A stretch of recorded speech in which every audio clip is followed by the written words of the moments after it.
সন্দেশখালী ইস্যুতে সুপ্রিম কোর্টে জনস্বার্থ মামলা, মণিপুরের মতো বিচার বিভাগীয় তদন্তের দাবিতে মামলা।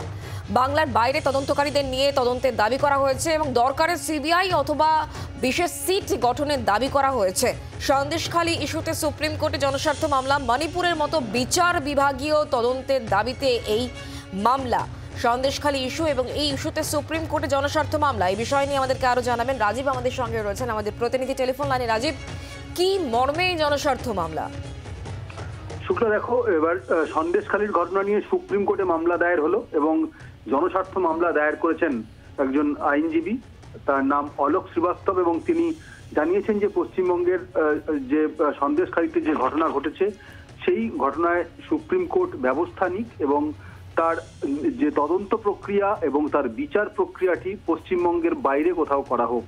শুধু তাই নয়, এই জনস্বার্থ মামলায় আর্জি জানানো হয়েছে যে সিবিআই বা এসআইটির মতো কোনো স্বতন্ত্র নিরপেক্ষ তদন্তকারী সংস্থা দিয়ে তদন্ত করা হোক।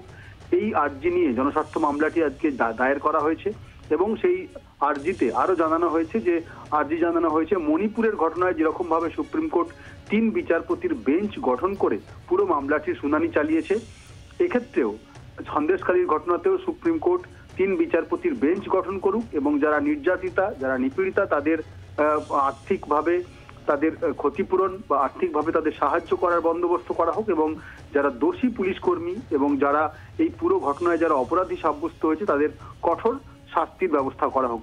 পুরো বিষয়টি নিয়ে জনস্বার্থ মামলা দায়ের হয়েছে। দেখো, সন্দেশখালীর ঘটনা নিয়ে এমনিতেই সারা রাজ্য এবং সারা দেশ বলা যেতে পারে উত্তাল হয়ে রয়েছে। সন্দেশখালীর ঘটনা সারা দেশের রাজনীতিতে চর্চার বিষয় হয়ে উঠেছে এবং সেক্ষেত্রে এই ঘটনায় যখন সুপ্রিম কোর্টে একটি জনস্বার্থ মামলাও দায়ের করা হলো এবং তাতে বলা হলো যে তদন্ত এবং তার ট্রায়ালটা পশ্চিমবঙ্গের বাইরে করা হোক, সুপ্রিম কোর্ট এ বিষয়ে কি রায় দেয় সেদিকে কিন্তু সবার নজর থাকছে।